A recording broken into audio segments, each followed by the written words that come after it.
Hey YouTube, I've been using a manual staple gun for about the last 30 years. It's been inconsistently used, but after all that time it's finally decided to give up the ghost and retire itself. So rather than try to repair it, I decided I'd go down to Bunnings and buy myself a new one.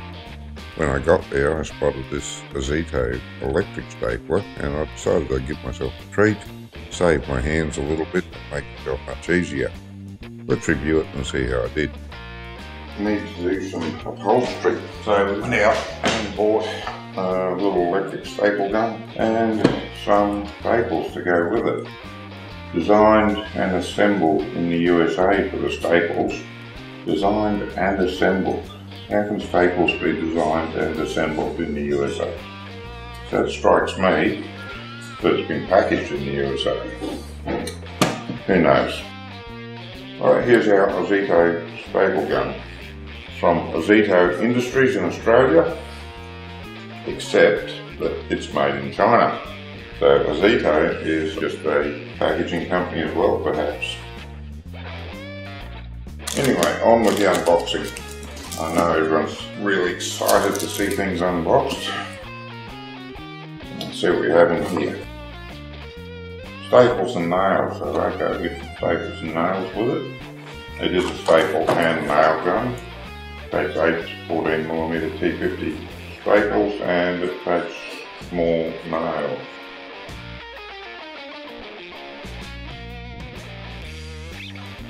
And this gun, manual with it of course.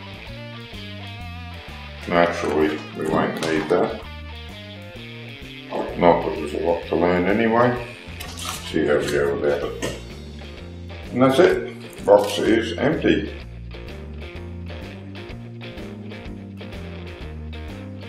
Looks pretty much like what we expect it to look like. Different colour perhaps, but near enough.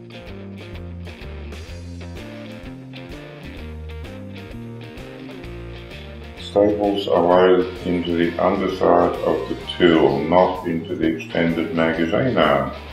Alright, that makes sense.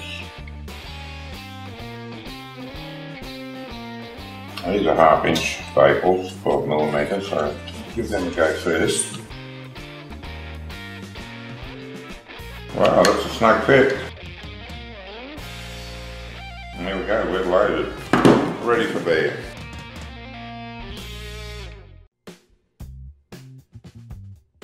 Plug him in down here, because whenever you unwrap a new toy, of course you've got to try it out straight away. She's on, armed and dangerous. And there we go. Excellent. I'll set up something and we'll get and do a little bit of upholstery so you get a bonus. You not only get a review of the staple gun, you get to see it doing some upholstery and learn how that is done, or how it's not done, as the case may be.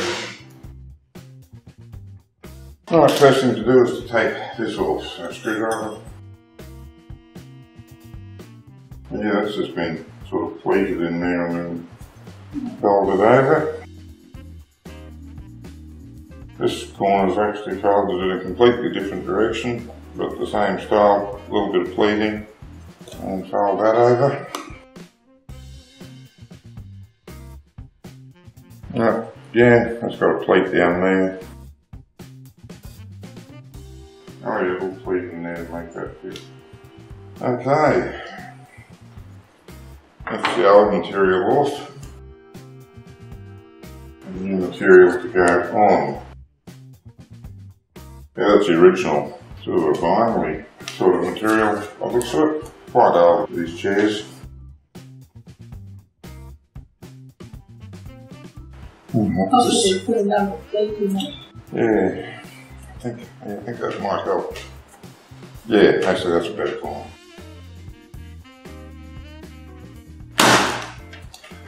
Alright, just hold that there. So, plate there.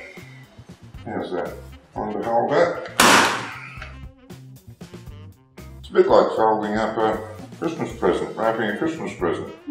Just make nice neat corners and you're good.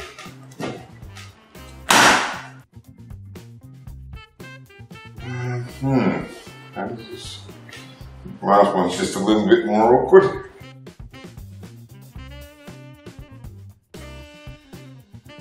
Yeah, how's that? Alright then? Yeah. My fingers. Okay. You've got another piece of vinyl to go cover this up to hide the shaggy edges. This was on it originally. I just took it off earlier, and then now we're going to replace it all.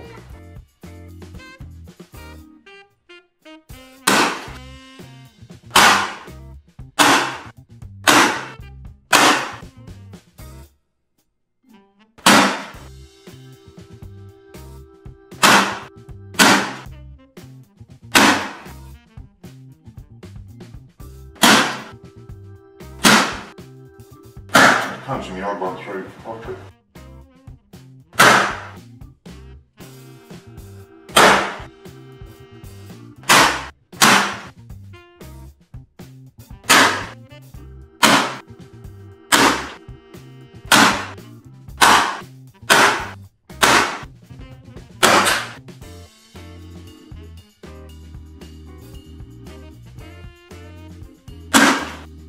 Got a safety switch on there, fingers off the trigger while you play with it, and if you don't put it down properly it's not going to work.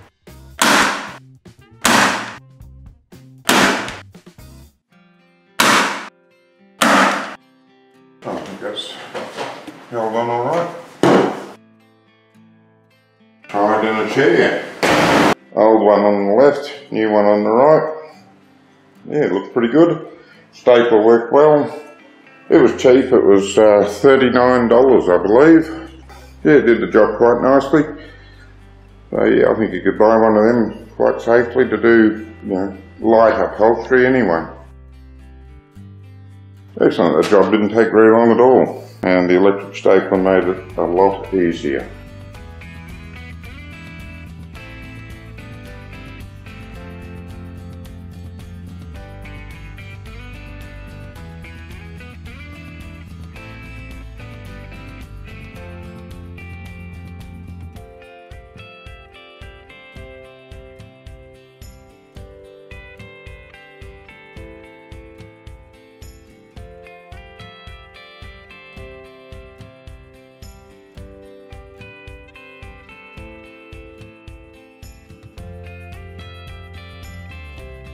Yeah, that'll hang up like that. Put another one up here. No, along this side. There we go, done. Thank you for taking the time to watch my video. I'm very happy with this purchase, and I'm confident that I could recommend this to anyone who wanted an electric stapler. As usual, there's a link to my website where you can look at my other reviews and projects. There's also a link to some eBay sellers in case you'd like to buy one of your own for the comfort of your own home. Don't forget to click like and subscribe for more. Until next time.